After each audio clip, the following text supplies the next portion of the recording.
Well, welcome to Digging Deeper. This is episode number I don't know, and who knows? Who cares? And today we are here with the behind-the-scenes mastermind of the Digging Deeper podcast. Ooh, the mastermind. Mr. Carl Palmer. I mean, it's an amazing... I had it in my heart and mind for many years to do something like this, but you just kept saying, you should do a podcast, you should do a podcast, the church should have a podcast. Yeah. And actually, the name, you just took it straight out of our small group thing and said that should be the name of the podcast. Exactly. So kudos and credit to you on that. Thanks that's a great name, and it just makes so much sense, because it just ties into all kinds of things that we have here. Well, and I think I was telling you on the phone when we were having this long conversation about it, and of course, keep poking the bear on it.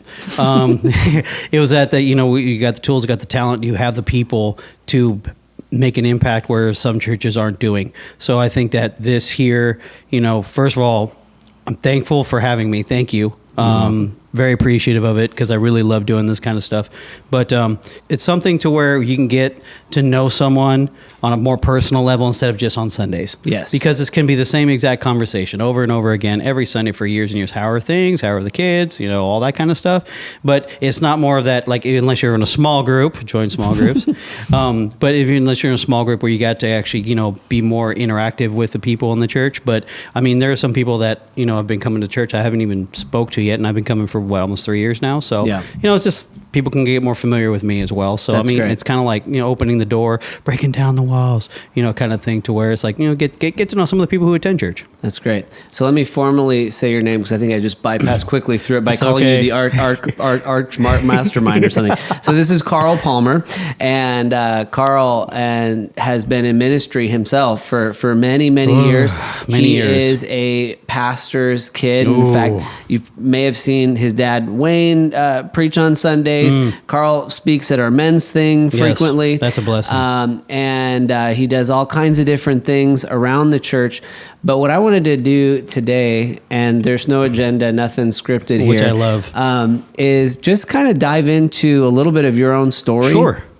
And a little bit of what it's like specifically growing up as a pastor's kid. And then how that has translated into an adult making your faith your own and, understanding ministry in your own sense. So tell us a little bit about just like your upbringing, your family, and all of that. I mean, whatever you feel comfortable sharing, because I'm friends with your mom and dad, so I want them to like me at the end of this conversation too. Trust me, I've upset my parents so many times in my life, it's not even funny, so it's no big deal. Yeah, it's perfectly fine. My dad just goes like this, what am I going to do? It's him, Kudos to my dad for defending me, even though sometimes I'm wrong. But, so started all up, I think I was 3.5 years old. My dad decided to quit his really well-paying job to become a pastor. I was 3 years old, so that's when the ball started rolling, So started a big church. Oh, by the way, Anaheim bred. Not born, but I came home the next day in Anaheim. So, I'm in Anaheim to the heart. So love the city first and foremost. It's my community, and there's no other special place in my heart than Anaheim. So shout out to all you Anaheimers. Amen. Anyway, started a church in Anaheim. Anaheim Boulevard is my stomping grounds. I know a few houses on Anaheim Boulevard that I've lived, including right here by Broadway. That church became a very, very popular church. To make a long story short, being raised in that has a lot of caveats and stuff. But we were either asked to leave or told, one of the two. But in hindsight, I was upset about it. But in long term, it was God. Pointing my family in the proper direction. That must have been a painful thing to go through at the time. Well, here's the thing. You're 14 years old. This is all you know. Yeah. This is it. This is all you know. All your friends, your inner circle, your bubble. Yeah. Right? This is all you know. You got Wednesdays Bible study, Sundays church. You have outreaches on the weekends. You're constantly involved on the basketball team, the baseball team, the football. You're just very, very heavily involved. And I remember the day. We were in my dad's 1989 GMC pickup truck. First of all, let me rewind. It's on Sunday morning. I'm hanging out with my buddy Ronnie and my buddy Michael. This is how vivid I remember. He says, hey, son, we need to go. We got to go do something real quick. I'm like, oh, okay. All right, I'll talk to you guys later. Get in the truck. He makes a left onto La Palma. And he says, we're not going back. That's it. We're done. And that's all I got. You know, I'm just like, and you're at that age where you're just getting into your adolescent stage, and you're about to expand on your, you know, you're growing as a human being and as developing your sense of self. And no, there's nothing. You go from feast to famine. So that transition was very difficult, and we can get into that as well. But he started another church, and at that time, I'm going to be honest, was not a fan. Okay, I'm just like, can we just get back to a sense of what I thought was normal? Well, I didn't understand what a sense of normal was, because all we knew was being involved in the church. This is what we do. It's what we do. You know, you don't call in, you crawl in. You know, broken arm. Oh well. Suck it up, Buttercup. Let's get back on, you know, and that's how ministry was for us. I mean, it was no joke. We took it very serious. Yeah. You know, and that's just the way we're wired. I'm still wired that way. My sister's wired that way. We're the Palmers are wired differently. Let's just put it that way. Because, you know, we have a true heart for it, and we have a true want to serve, and really kind of, it's just part of our fiber, you know. But, you know, he started a new church, and I was kind of going through junior high, and I became a latchkey kid. Y'all know what a latchkey kid is? Parents give you a key. Good luck, you know, because you have to understand, at that time they had to start all over. There was no ministry. It's time to go to work. Yeah, you know, it's time to chop wood. So, you know, my dad started working, my mom started working, my sister started working too. She started working at 17, so she was already working and having her life. So it was me by myself. So for a few years, it was a struggle for me until I finally, you know, came from, you know, I decided to switch schools, and that's when I learned late on developing my, you know, being around people. Because when I was going to school, I was going to continuation school, didn't know anything different, because it was through the church that's where I was going, getting accredited. So when we no longer went to the church, I still had to go to school. So this is all I knew. Right. I didn't know anything about junior high. I didn't know anything about high school. So my junior high years, I'm literally getting up, walking to school, 1.5 miles, 2 miles, and walking back. And little did I know that I'm basically surrounded by the bad kids. They all got kicked out of all the other Anaheim Union High School District schools. This is the last stand. And I thought it was normal, because in the ministry that I grew up in, I grew up in a ministry home. Now, if you don't know what a ministry home is, it's where a lot of people live together. You know, it's a community house for the most part. And, you know, I always tell this story. When I was a kid, I shared a room with a Blood, a Crip, a hippie, a sex offender. Let's leave it at that.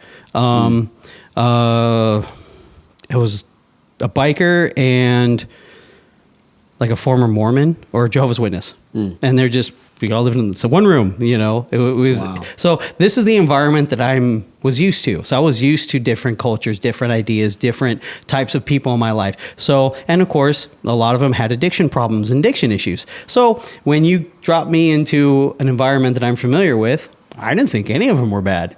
Come to find out, yeah, these are the worst kids that are in, they got kicked out of everywhere. But the one of the head counselors was like, "Why are you here?" And I'm like, "What are you talking about? I thought this was normal, right? Why are you here?" "Well, you don't have a record of any kind. You realize that, you know, this guy's in this gang, this guy's in this gang, this person did this person set the room on fire." I'm like, "Oh my gosh!" Like, "Oh, thanks for opening my eyes to all of my friends. Thanks a lot, appreciate you." But he encouraged me, you know, to think about moving, which I didn't, because I was like, "Well, that's my comfort zone, right?" But sometimes you got to get out of it, and especially that one. Oh my goodness. So anyway. Fast forward, there was a competition, an athletic competition. It was basketball, baseball, football, and volleyball, right? It's against another continuation school to get PE credits, right? So it's like, well, we got to do something, because the kids have to graduate, and they have to have these type of, PE is part of it. So sure enough, I was very successful in all the sports that we were playing, and that's when the teacher says, "Okay, I don't want to see you again." Plus, there was other there's the person who ended up taking over the program. Not a very nice human being, targeted me specifically. Basically, that was the decision to, okay, now you have no choice. You need to leave because you're not going to thrive here. He's purposely going to make sure that your life is miserable. So transferred over, ended up going to Loera High School, CIF champs. Thank you very much. Football, love it. He pushed me towards going to Loera High School, and then that's where I was able to walk into that as a sophomore in high school, more like a junior. I was grade-wise, I thought I was a junior. Credits-wise, I was only a sophomore. So it gave me an extra year of high school, which I'm very thankful and grateful for that, because when I graduated, I'm not going to lie, when I graduated high school, we were at Glover Stadium. I'm sitting right next to Catlin Panoff. Love you, Catlin. I'm crying because I wanted another year because I feel like I got robbed of that. But during this transition of going to high school, still trying to figure out my relationship with God, it was a big time struggle because as a pastor's kid, and I'll rewind, get back to how it was actually being a pastor's kid in a big church. Being a pastor's kid, when you're in public school, they kind of look at you weird, right? Because first of all, you're a Christian. That's very taboo back then. Now it's a little different, but then it's like, well, why are you claiming that, bro? Just be cool. Just be cool. Because the circle I hung around was not a very good circle. I mean, they were good guys. They were all good guys, but, got in trouble from time to time. But, with that, going through that, kind of being torn between the world a little bit and wanting to be accepted by your peers, but yet that you're different because this is your background in church and understanding, how to be right and act right and, all that kind of stuff, you kind of get torn. So you're always in that internal struggle between yourself and, what's good versus what's bad, what you really want to do versus what you shouldn't be doing, all that kind of stuff. I mean, I've had my rebellious years too, but we'll get into that. But now as far as being, and then growing into that, it was very, it's a struggle, man. It's a really big struggle. Just being plucked out of a circle that's all you knew to the desert. That's how it felt. It sounds like you were plucked out of something at that church and couldn't be there. And then again, in this school that even though it wasn't the best school, it was still the community that you had. It was something that I had, right? It was something that I felt that I belonged to, but I didn't belong, Yeah. And we'll hold that note right there for you because we'll talk about that in a little second about feeling belonged, right?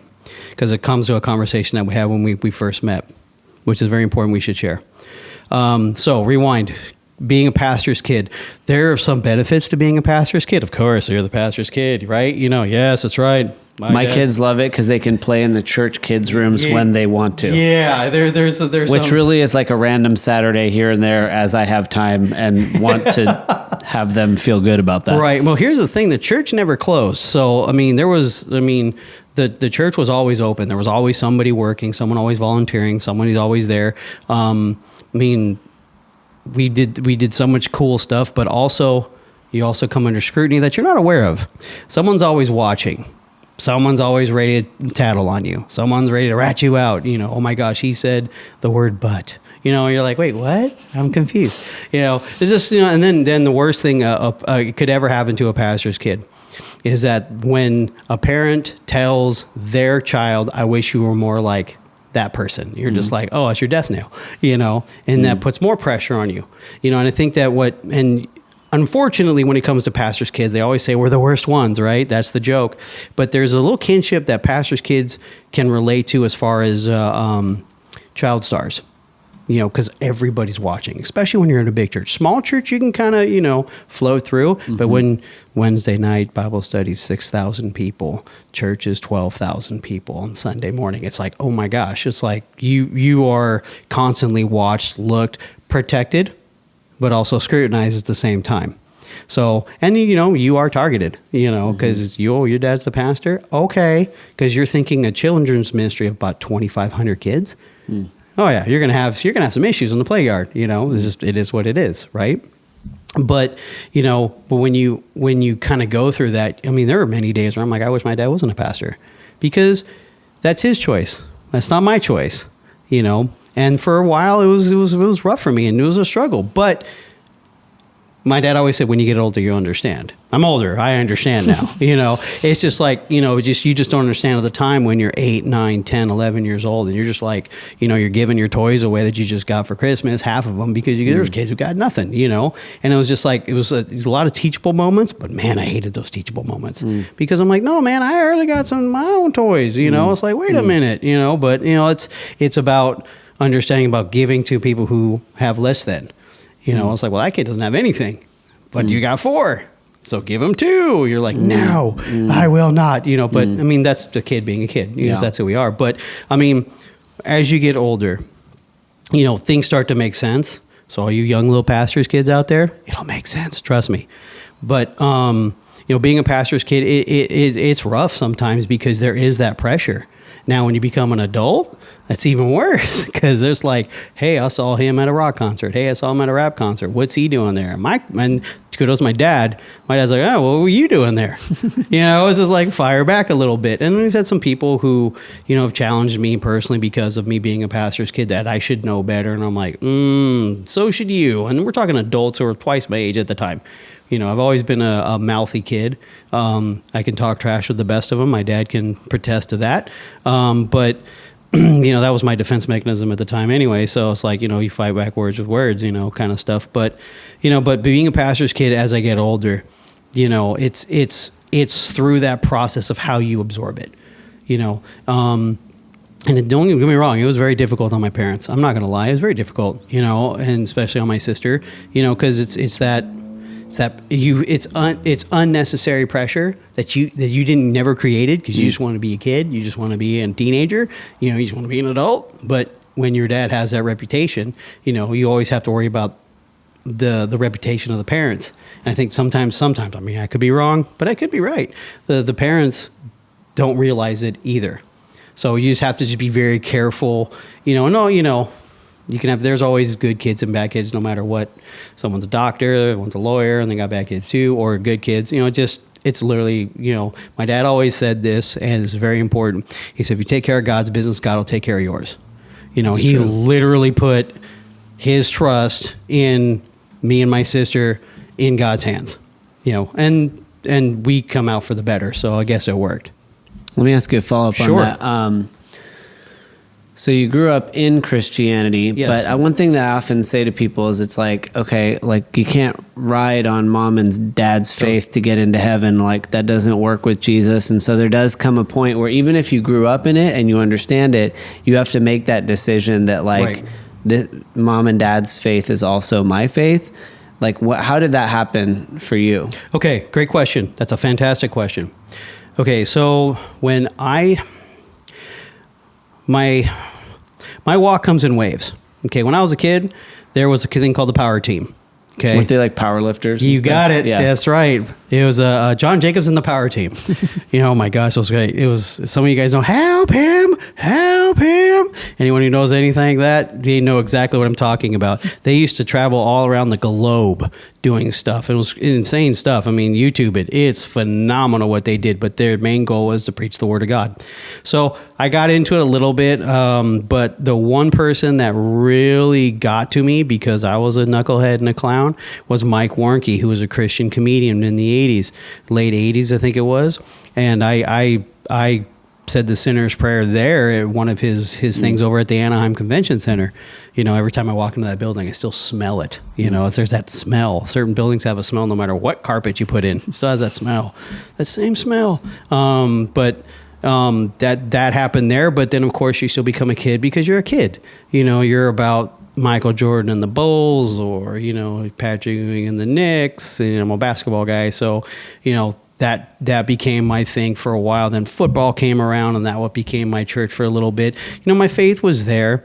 Like I knew I was saved, but I knew that I wasn't doing it right. But at that point, I didn't care, because it was my rebellious stage, And for me, it really kind of honed in when I was on the football team to where I was able to pray before the games, and it turned into a habit. So it's like, okay, Carl, pray. It's like, oh, okay, fair enough. all right, let's do this, and it really hyped the guys up, and, it was a blessing. I mean, we actually won a couple of games. I didn't think we'd win. It was just like, oh my gosh, this works, kind of thing. And then, of course, you had some people who on the football team who was like, hey, bro, can you just kind of just pray for me a little bit? I'm like, yeah, sure, no problem. We don't have to do it now. I understand the subtleties of it because it's just, in high school to ask for something like that is huge. So I'm not going to, let's do it right now. It's like, no. It's they came in confidence, do it in confidence kind of thing. But, as you develop, in your 20s, you're just trying to, like I said, high school's over. And my plan I had set that I thought I had set aside for college and what I wanted to do, that fell apart within 2 months before graduation. I went through a deep depression my senior year because, it was bad. Like, you could see it in the group photo. I'm just like, that fake smile smirk. You're like, okay, I'm just going to smile for the camera kind of thing. My senior year was brutal for me because of just depression, because, girlfriend dumped me. How dare she? But it's just, but that was like the first major heartbreak.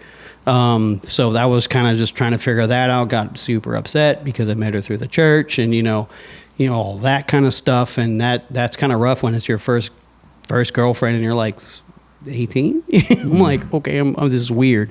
Just a lot of, I'm a late bloomer is what my mom says. I'm a late bloomer.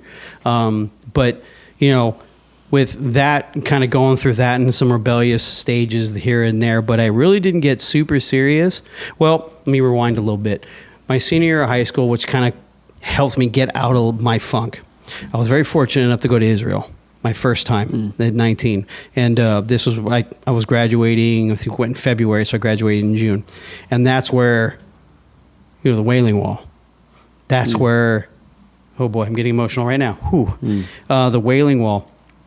To where I was just like, okay, the sights are cool. I got a bunch of stories I could tell. My mom will kill me if I tell them, so I'm not going to. But, had a good time a couple of days in. This is fun, being my silly self. But man, going to the, oh my, goosebumps now. Yeah. And that's where I was just like, that moment where you have uncontrollable sobbing, like, just not weeping. It's just like, you can't stop. I'm playing the tough guy and I can't do it. It's just buckets and buckets. And if you don't know what the Wailing Wall is, it's a wall in Jerusalem. Where it's one of the sides of the temple that you can visit, and the Jewish people they go there and basically they cry and they put prayers in the little nooks and crannies, and what they're praying for. Basically, the return of the temple is it more or less that's what it is. Now, of course, as Christians, we know that Jesus is the temple. That temple is one day he's going to return. He's going to reestablish his kingdom. We don't know when. Right. But, to stand there, because I've been there too, I know that feeling of like, wow, this is not just some idea, something on a page. This is real. You can see, like, this is where it all happened. And then to know what it means because of Christ, I think it just means that much more. Yeah, and it was very humbling for me. It really was, because when I put on the paper, I remember what I put on the paper is to get over whatever I'm going through. It was like, and that's what I put, whatever I'm going through. I don't know what it was at the time. Depression was not a popular word then. It was just like, dude, I'm just messed up right now. It's just like everything started to fall apart around me and I just didn't know where to go. But that trip, I needed that trip. And it was just like, just help me what I'm going through. Be with my walk. And I knew it was real, because if you didn't believe in God, if you didn't have that inner faith, like that inner saved, like, okay, I know God's real and I know that he died and rose again on the third day, and you didn't believe in that, then you would be cold. This is like, I'm shaking at 19. And every time I've gone since, the last 3 other times, I still have that original feeling of just like, I am not worthy to walk here. Yeah. And it's just like, my dad's like, you'll be all right. You'll be fine. I'm like, I don't know, man. I was like, I'll sit over there. And I was like, no, you go. Because he knew I needed it. So it was just like, okay, all right, God. And as soon as the first step, boom, I didn't even get to the wall. It was the first step. Now, the last time I went in 2016, I was able to actually go to it and start crying. And I got about this close to the wall. I'm just like, okay, cool. It's because it still has that. It's still, like I said, it still gets goosebumps just talking about it, because that place for me in my heart, that was where reignited your faith. My faith. I still struggled, I'm not going to lie. I still struggled, had my ups and downs. But that right there just confirmed that, you know what, hey, this is real. And I think what my dad's plan was the whole time for me to go was that. Yeah. You know, because, you know, parents know. They know what they're doing. They know what they're doing. So what I'm hearing you say is that, you know, I mean, obviously you grew up in Christianity. Yes. I heard you say that your faith has come in waves throughout your life, but you remember being at a comedian's thing and then he kind of prayed the sinner's prayer. You had heard it probably before. You knew the information, but something happened there. Right. And then there was a moment where you weren't like, so you had embraced it, but you're still having those waves coming and going. Yes. Right. And I one of the things that I'm real big on is like these days I like don't really believe too much in what I call checkbox Christianity. I posted a video about it a while back. And basically that's that idea. And we have the box on our worship response card that says, I checked the box to receive Jesus. But when you actually look back over your story, right, it's never just that moment. It's always the whole thing. It's like, oh, my aunt and my grandma and this person and that person. And, you know, so I hear that with your faith. It's like you had all this, but then there was that moment. But then we're all in process, right? And then so your faith was being formed, and you kind of in high school, you had those identity moments like about basketball, football, you know, the different sports, different things. But it sounds like that Wailing Wall, you really embrace that as your identity in Christ. Yes. Even though you had prayed the prayer and accepted Jesus, grown up in the faith, something sounds like it shifted in you. And to this day, it continues to be when you think back on that Wailing Wall, it's like, okay, I get what my faith is all about. Yeah, and the thing too is that when I really, like I said, when my 20s, you know, I was in and out still. Because here's the thing you have to understand, you being a pastor and you have kids. It's one thing to go into church, but at the end of the day, that's your dad. Yep. Not your pastor. And that's where I struggled. Because he's my dad. It's like my dad, don't get mad, Dad. All right. But at the end of the day, that's my dad. Everyone else, oh, it's my pastor. That's great. That's my dad. My kids look at me, and the big thing I say is like, okay, kids, what do you want to do today? Do you guys want to watch Dad's sermons on TV? And they always go, no! Why? Anytime I turn them on, they're like, Dad. Yeah, you know, I know what you mean. They already, you know, they can already tell. It's like, oh, that's Dad. Right. You know? But that was my transition for a while. And then my dad, he asked me to pray with people. And I was absolutely not a fan. Not a fan. Because it was like, I already do enough. I felt. I didn't. But you know, this is like it says my feelings. My sister and my mom, they win when it comes to that kind of stuff. But, you know, it's like I do this. Like I did it out of obligation versus actually out of service. And that's fine because I'm here to support my dad. This is his dream. This is his vision. This is what he wanted to do. That's what family does, right? You support him, you know, and he supported me too in a few things. So it's like, okay, you know what? It's not nothing negative. It's like, you know, it's probably good for me too. You know, it's like, all right, let's get to start shop wood, you know, and, you know, but it was that one when I turned 31, it was just like, okay, he's my dad, but I need something else. You know, and it's nothing against towards my dad, but once again, he's my dad. You know, so he just kind of just trying to, you know, kind of work my way through the water, if you know what I mean. It's kind of like, okay, I need to find something I can, you know, at least put my teeth into it. Because, you know, when you hear enough sermons, it's kind of like, sounds like wah, wah, wah, wah, wah, you know. And that's the truth. I mean, let's be honest. I mean, I've been going to church my whole life from, you know, 40 years about. And it's like, yeah, you know, kind of gets old. So I decided to make that decision of, you know, I need to get, maybe it's not my dad, maybe it's me, which I think it was 50-50, you know, but, you know, I just started digging a little bit more. It's a little bit more, just working your way at it, chipping at it, because it's about process. It's the process. You got, you know, trust the process is what even the world says. It's like, it's true. You know, what are you doing today that you can do better tomorrow as far as your faith goes, and even just in general in life, you know? And it's like, okay, did you read your Bible today? No. Okay, well, I'll get busy, you know? Before you complain, do this first. Try this. Baby steps. Don't try to run the marathon when you're overweight. Come on. Let's start putting, you know, some metal, you know, or to foot to the floor, you know, and it was just little by little by little by little. And then started praying for people, and, you know, I found like a personal healing doing that for people, and it was just like I did it out of obligation, but then God used that as a stepping stone, to heal me, because it's like, hey man, you're hurting too. We can use this as that, because people I've prayed with, they can attest to it. I got none. I take no credit on nothing. It's just, that's what put on my heart to say. So, but that started helping out a little bit. And then my dad tricked me. He tricked me good. He on our last Israel trip, he just goes and. I was with my friend Matt, who's a pastor up in the Washington State area. What's up, Matt? I'm sending this to you. He's like, hey, and he talked to you about something. I'm like, okay, what's up? I need you to help in the church more. I'm like,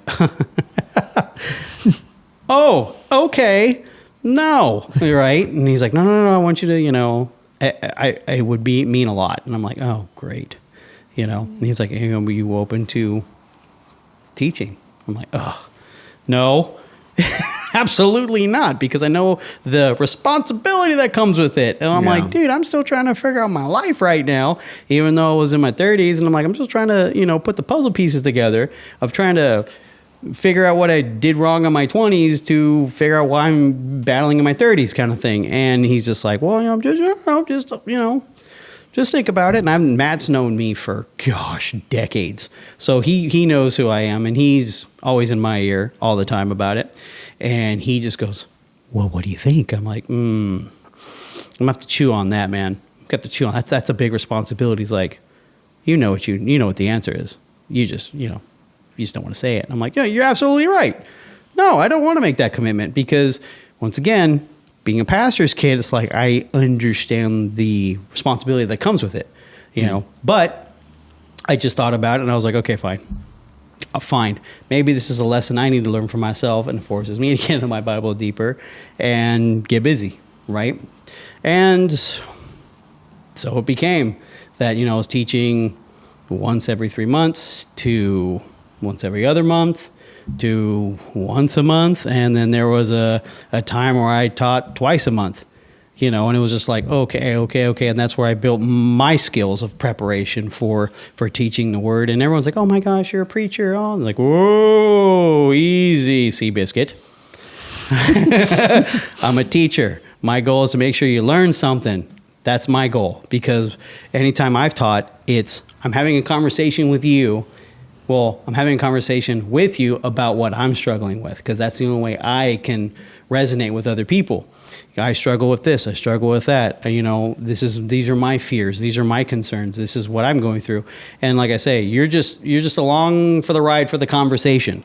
That's what you're along the ride for. And if you want to hear it, great. You got something to say to me afterwards? Better. Because it's like, I've learned that there's nothing wrong with constructive criticism. And that's something that I learned the easy way. That's one of the things I learned the easy way is, hey, it's okay. How can you study greatness if you don't look at the game tape? You want to be great, got to put in the work. You want to be a great athlete, you got to watch tape. You want to be the best linebacker, you got to watch what the running back, the quarterback, with the offensive lines. If that's what you want to do, it's what we're doing. Let's do it.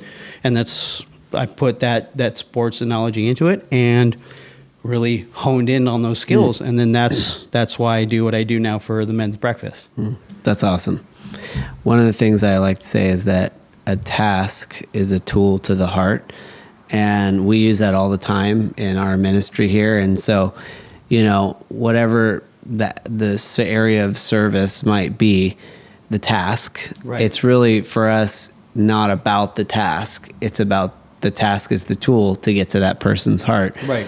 And, when we're born, everyone is a baby. Someone's got to take care of you, feed you, change your diaper. You get a little bigger, you can walk, but people are still taking care of you all throughout, early childhood, teenage years. And you're starting to figure things out. You think you know what you're doing, but still your parents are kind of behind the scenes making stuff happen. Right. And they're giving you tasks to try to see what's going to be the right fit for your heart, right? And I see the goal of, kind of spiritual maturity is to get to a point where we're self-feeding Christians who take care of our own needs, but also bless other people. And it sounds like over the course of your life that when you found that teaching gift, it gave you a way to really ignite something in your own heart, but also encourage other people. Yeah, and we took that test, and we've talked about that test. You know the name of it. I keep forgetting. There's a bunch of them. I'm not sure exactly which one, but I know. Yeah, we've talked about. We've talked about where we took the test and said, "Where are you plugging ministry?" Hey, yeah. And of course, the first one was teacher. I went, I was hoping for like background. Chair seater, yeah. Pew stuffer, love it. Although it's not in the Bible. No, it's not in the Bible. I know it's not in the Bible, but no, it's. And I think those things are helpful. Like, I don't put all my stock in them personally. Like for me, it's like, I think it's a good conversation point. It's like, and it'll give you an indicator, right? And it's like, oh wow, there's a high teaching gift there, So it's like, oh, like I need to think about that.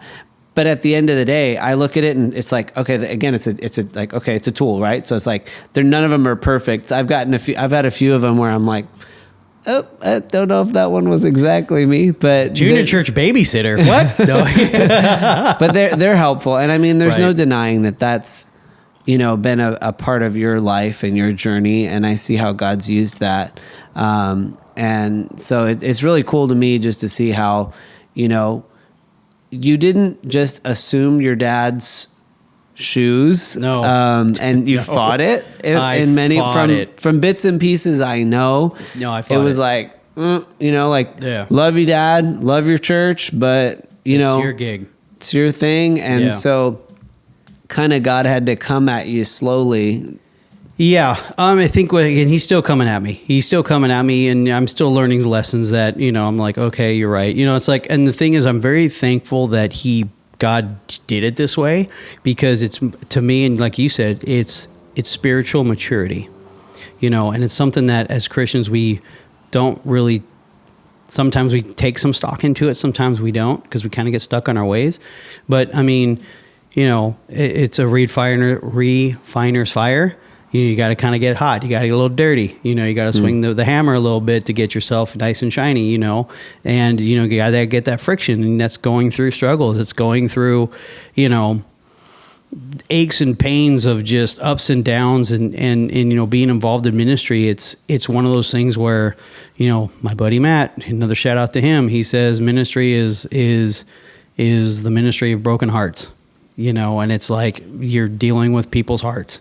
The church is a hospital, and you said that, the church is a hospital. It's a place where people get healing. People find answers. It's like going to therapy. It's just like a lot of things that people, when they don't want to come into the building, into church, because if I walk in, I'm going to be set on fire. I'm like, well, let me tell you something. We'll all be burning down. So it's not like that, or the other one, it's like, oh, it's full of hypocrites. So's the world. So let's stop. Yeah. Chill out. Let's slow down a little bit, but I think that it's I've always encouraged people, even when you're going through it. When I first started coming, there was a person that was it was our first 6 or 7 months, and he was going through it bad, like real bad. Like I started crying for him, and it's just like he was looking for healing, and I think he found it, But man, to see a grown man, and I'm talking 6'2", muscular, grown man sitting there praising God like he had not tomorrow left, and there's just tears coming down, and I'm like, okay, I need to hug you, man. Like I need to hug you because I feel your pain. It's a place where you get your healing. Either it's mental or spiritual. There's nothing like it, man. There just really isn't, He gives you what you need. He gives you what you need. And the thing is, if you come in with that mindset of, okay, what's the lesson I'm going to learn today? What am I going to, instead of, oh, I've heard this before. Man, I have heard Noah's story 1 billion times. Let me tell you something. You get something out of it when you get older before you get younger. So don't ever, especially what we're talking about now in Jesus' life. Oh my gosh. Yes, absolutely. Especially, feeding the 5,000, the aftermath, walking on water. It's just like, because that one specifically, sorry to bring it up, but no problem. When you're talking about how, Peter got on the water and he started walking for that one brief moment, or we don't know really how long, but he walked on it, right? My thing is that normally I'm like, oh, Yay, he walked on water. But then when you get older, I'm sitting there thinking, what about the other guys in the boat? Where were they at? You know, it's like, they're human just like we are. You know, he's just the one who had the guts to get out of the boat. Yeah. What about the rest of the 11? You know, it's like, where are they at in their heart? Yeah. So it's just like, you know, one of those things where the Bible is such a trip, you know, from being a young child to an adult. And you just look at all these different angles at it and you're like, oh man, it always changes.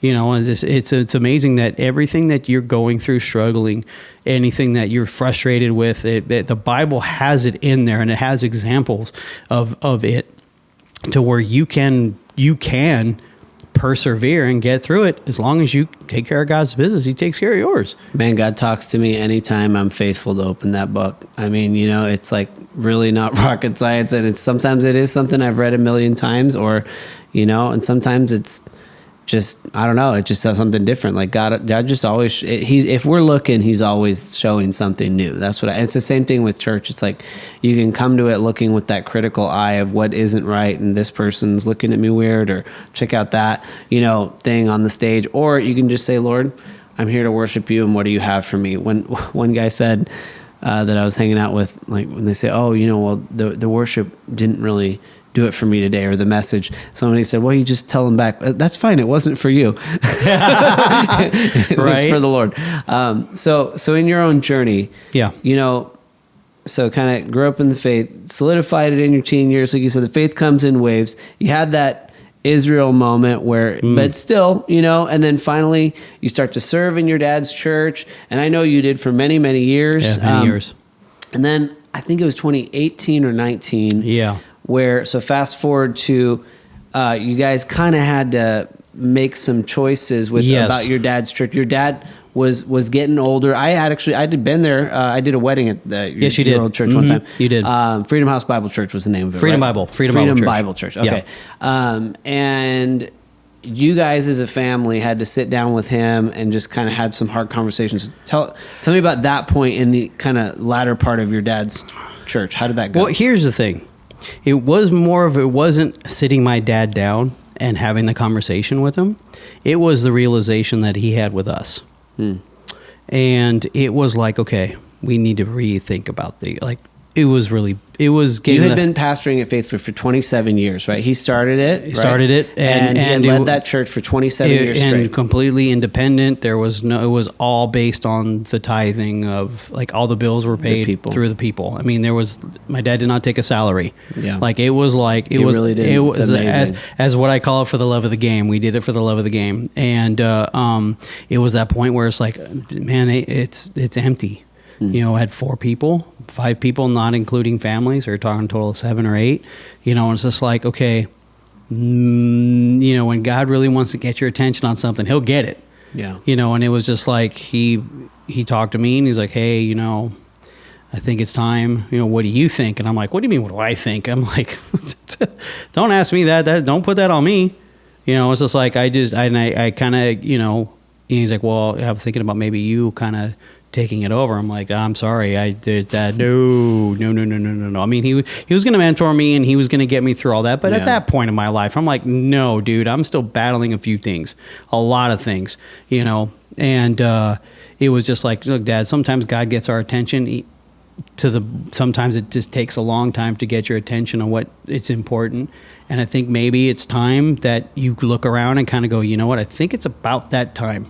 You know, and then, you know, we ended up, you know, packing the things up, and it was very, very sad, but also relief at the same time, because my dad's been pastoring for 47? I think it's 42, 47 years. Somewhere in there. Yeah. It's past 40. I mean, anything past 40 years, it's like, crazy. It's consistently and faithfully. Yeah. And it was like I said, you don't call in, you crawl in, you know, you know, he had cancer treatment, and next thing you know, he's preaching, you know, it's just like that's how we're wired, you know. And it's one of those things where, you know, for him it was kind of like very saddened, but it's kind of like an end of an era, but everything does come to an end. It's just, you know, how you deal with it. And then the fun began. It was like, okay, it's time to find a church. You know, that in itself was very, if I felt like I was 14 all over again. And this is my transition now to, in the faith again, is where it's like, okay, I'm not mad at God on this because you know what? It was time. It was time. Held on like fingernails, like scraping, But it was another thing that good community that you felt kind of maybe taken out of, sort of. Well, it was the process. Yeah. It's the routine. It's like, okay, Sunday is from this time to this time. This is what we're doing. Half our Sunday is consumed. Deal with it, kind of thing. It's like, okay, no, you're right. No, but it's for God. We're doing it for God. It's for the love of the game. Let's just do it, right? But then it's like, okay, now we need to find something. It's like, okay, I'm 14 all over again, and we're no longer at the church that he started many, many moons ago. This is the second church. It's like, okay, I've been to other churches. My dad has not.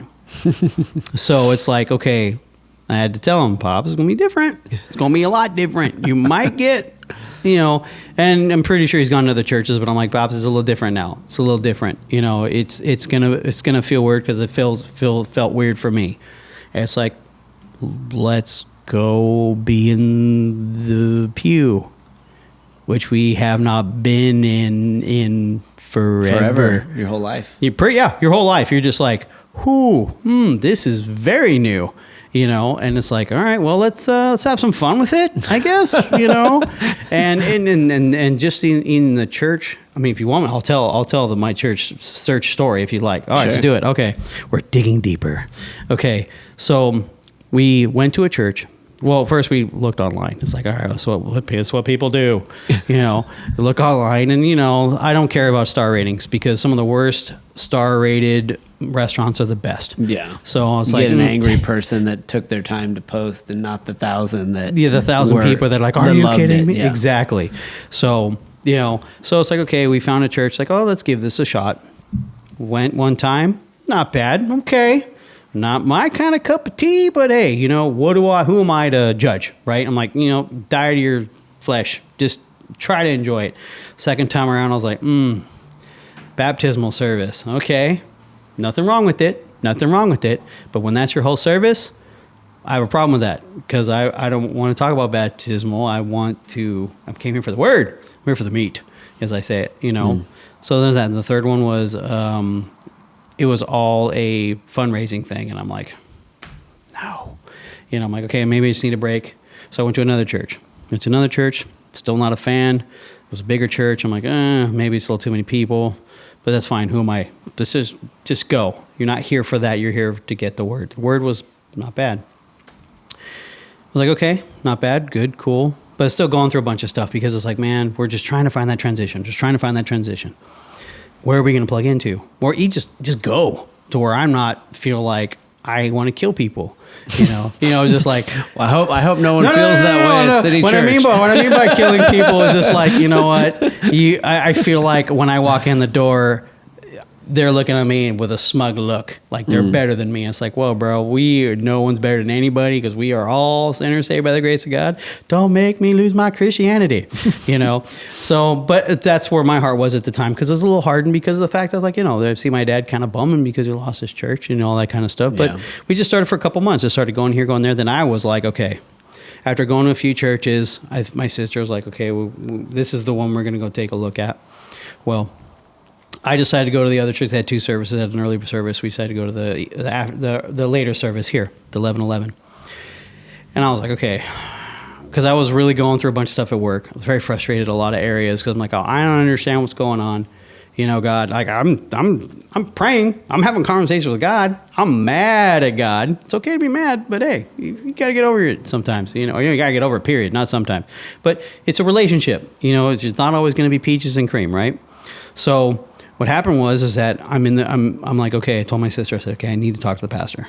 Because if I can't talk to the pastor, dude, you want my commitment, you want my commitment? I need words, and sure enough, I'm going to get him.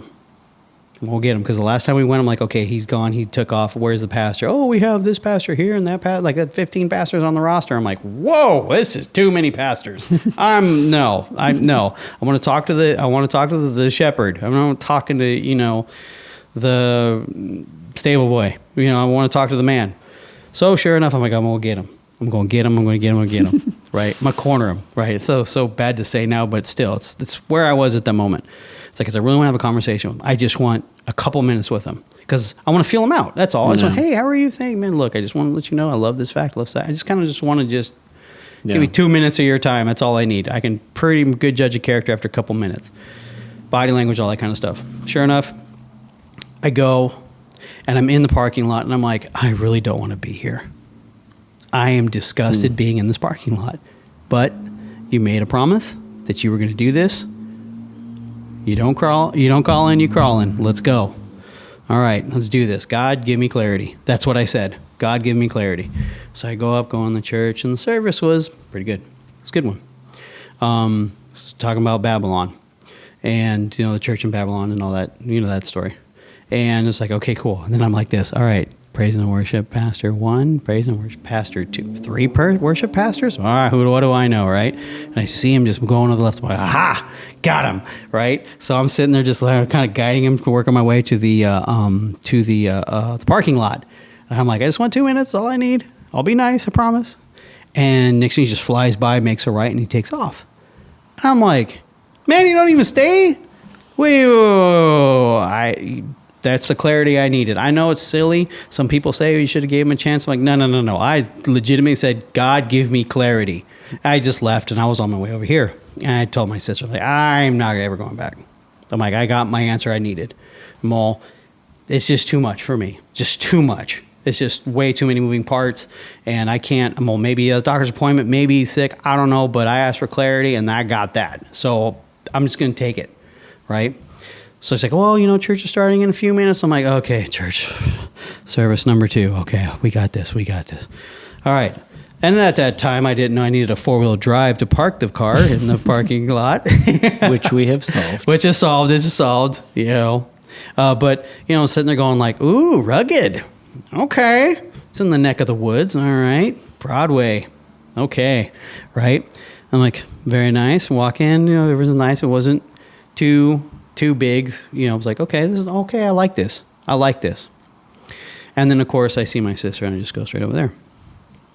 And Ken goes, oh, my gosh, this is the church. I was like, man, this music just started. What do you mean this is a church? I was struggling with the kids. Got 2 kids. My sister has 2 kids. Struggling with the kids. And just one of the people just came, and it was just so nice. It was such a relief. He walked me all the way to the junior church, all this, I'm like, oh, because my sister needed that. Like, it's like my sister needed some act of kindness, because not the church that I just came from, but the previous church that we were checking out was absolutely just disrespectful. And I'll share that on another time, in private. I think I've already shared it, but still, not for your words. If you want to ask, I'll tell you. But anyway, I was like, oh, okay, cool. All right, well, good. I mean, my main focus was finding a church where my family liked it. Yeah. I could care less at this point. I'm like, dude, I'll just go on my Bible and I'll figure it out. And because at the time, watching church on TV, not my cup of tea at all. I like going. Yeah. And I told my mom, I'm like, I love the fact getting up and getting ready for church. There's just something nostalgic about it that I love. I love it. I love the process. I love it. It's like, okay, I'm going to get up today, and the reason why I'm not sleeping in is because I want to give God some time. For me, that's healing for me. So we got in there. Sure enough, music was great. And then you come up, and then my sister goes, "That's the guy. That's the guy who helped me." So, because of your act of kindness, which you do all the time. I'm not going to understate it. You do it. I think it's just because it's a natural part of you.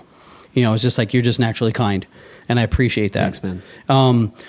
That kind of that sold my sister, and then the kids were like, "Oh, we kind of like it." I'm like, "Okay, good." It's like, all right, now we gotta get mom and dad here. It's like because they were going to another church to check it out. I mean, some Sundays we went together, some days we didn't. Some days I didn't even go at all. I'm like, nope, heart's not in the spot, which is the wrong thing. I should have just went anyway because my heart wasn't in the right spot. But still struggling a little bit. But that act of kindness, really sold my sister, and then you taught. And I was like, okay, excuse me, Mike, I like the meat. This is what I need. It's not what I want. This is what I need, right? And you beelined it over to us. Wait, was this the first time or the second one? I think, no, it was the first time we brought my parents. Yeah. First time we brought our parents.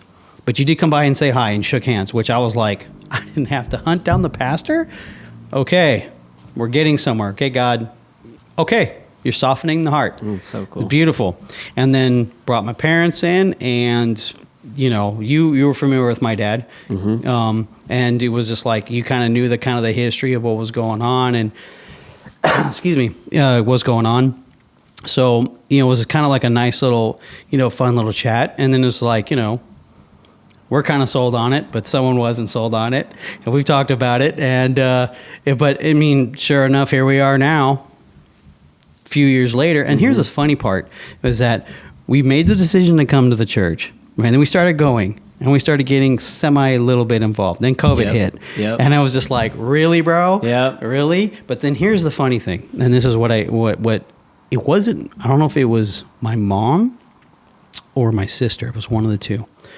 They said, imagine dealing with COVID while still having the church open. Excuse me. It would have killed us. It would have been really hard. It's not hard. It would have, financially, we wouldn't have survived. Yeah. That's just my opinion. Yeah. But it's a reality. Yeah. Excuse me. So, with that being said, me now getting involved in church, because I was heavily involved, Yes. And I was told, he's back. Yes. He's back. No. I got to work through it. Well, I think it's so cool just to see that whole journey, and, knowing, a little bit of what you guys had been through. I was obviously very thankful that you found a home here. But one thing that I tell a lot of people, and if you've been around me, you've probably heard me say this, is that selfishly, I want everyone to go to my church. But in reality, I care more about your overall spiritual well-being. Right. That you find what's right than that you go to my church. But selfishly, I still want you to go to my church. Right. And I think we do a lot of good here, but at the same time, I know we're not going to be everybody's cup of tea. And I remember saying that to one of your family members that day. And so it's just been so cool. And I think we formed a friendship that's been, and I love that. And I love seeing how you continue to have that heart to serve and be used of God wherever it is, whatever the need is. Yes. And we're so grateful for that. Our team, we experienced the blessing of it many times. And I just, it's cool to see how, that really has just been part of your whole life journey. Yeah. And he's still, like I said, God's still working on me on a lot of things that I would like to do, but I know that now I've learned that it's in his timing, not yours. It's God's plan, not your plan. You can set all the plans you want. I had plans in my 20s, had plans in my 30s, plans in, my 40s. And it's like, okay, I would like to do this. This is what I'd like to do.